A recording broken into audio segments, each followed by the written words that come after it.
Can your culture determine how well you perform on a psychological test? This intriguing question sets the stage for our exploration today into the intricate world of cultural bias in psychological testing. First and foremost, what is cultural bias? It's a phenomenon where the content, format, or scoring of a test may unfairly favor or disadvantage individuals from particular cultural backgrounds.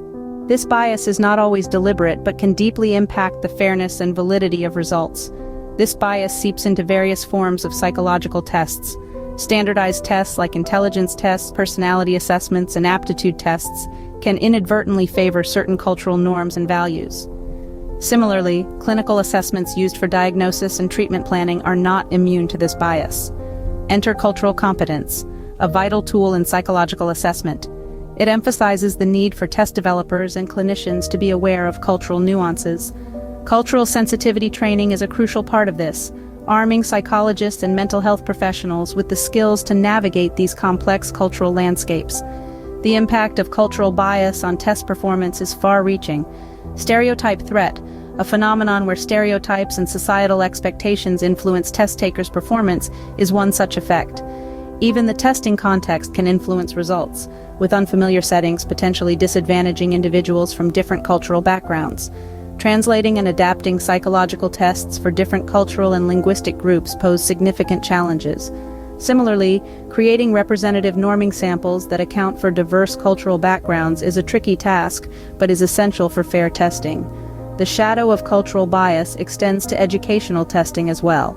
It can impact standardized educational tests such as achievement tests and college entrance exams. High-stakes testing, which can determine a student's future, is particularly susceptible to cultural bias, potentially contributing to educational disparities. So how can we address cultural bias? Guidelines and recommendations for making tests more culturally fair are a start. Also, diverse representation in the development and review of psychological assessments is crucial.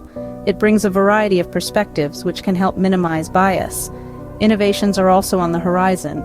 Dynamic assessment, for instance, assesses learning potential rather than static abilities, providing a more nuanced view of an individual's capabilities.